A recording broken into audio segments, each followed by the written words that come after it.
as far as the Mughals are concerned, Mughals wore less of sherwani and more of robes and gowns. They didn't have very well tailored sherwanis. That sherwani was something that was popular when the British came in, when the European influence came in. So sherwani was developed as a counter of the coat, of the European coat. So and with the advent of sherwani, jewels were reduced.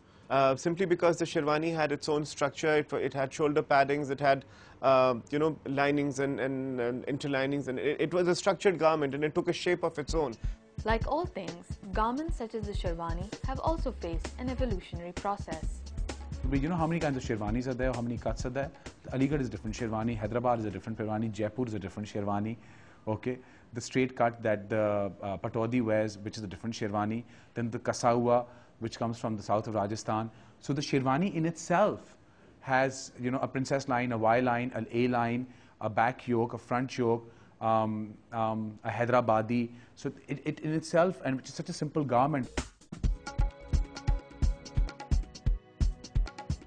So sherwani to me is a straight, long coat. Achkan, on the other hand, is something which follows the hourglass shape, which narrows around the waist and then it flares out.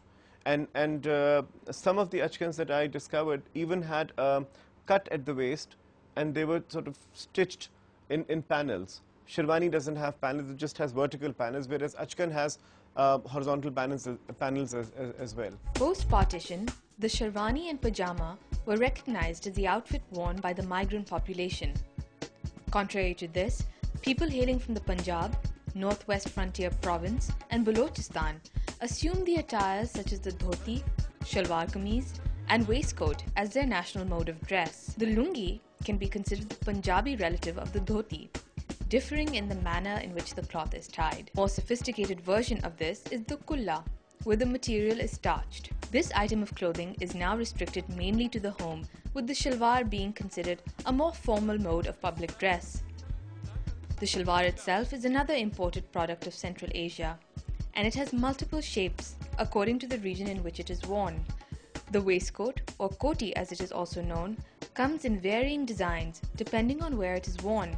Cloth has always and will continue to mean more to people than just a manner of dress. Historically, what you wore symbolized where you came from and who you were. Muhammad Ali Jinnah brought a fusion of ensembles during the Muslim movement of 1947 by wearing the sherwani with the shalwar as opposed to the traditional pajama. Basically, when you talk about shalwar kameez, you have to realize that it was a working man's clothing. It was lower class, and shalwar kameez never featured in the echelons of the upper society as such. Now, when we talk shalwar kameez, we straight off come with Bhutto. He used shalwar kameez to have access to common people. So there comes a very vital connection. Does politician also create fashion? So I guess the real fashion in Pakistan among the upper class, I mean, shalwar kameez has been there for ages for the lower classes. But I certainly feel that Bhutto led this into the upper society. If you look at the original shalwar kameez during the 1970s, what was per se the Bhutto Awami suit, it's very militarian. It's got the plackets happening here, it's got the big collar, it's got the round shirt, and it's structured. It still looks like more like a uniform rather than an everyday garment. Okay, and of course over time the same garment has evolved and become more maybe more fitted, more longer, shorter, more sensual. The shalwar has changed also. The Balochis wear like a 20 gaz ki shalwar. Then you've got a lot of Sindhi and Mari tribes which wear like 25 gaz ki shalwar and 30 gaz ki shalwar. A general shalwar today is only 3.5 gaz.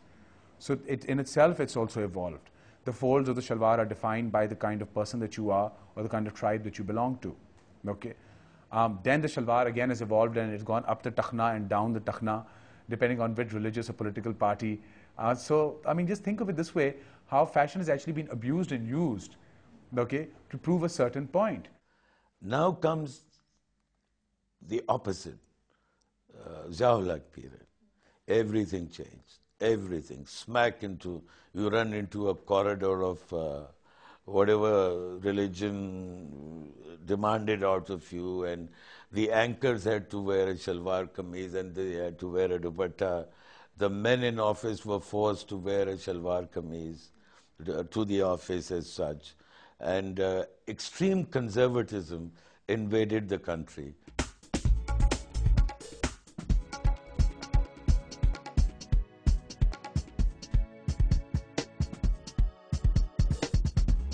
So there appears to be a distinct link between politics and fashion.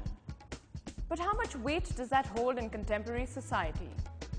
Is today's man reintroducing himself to the past wave of flamboyant tones and textures?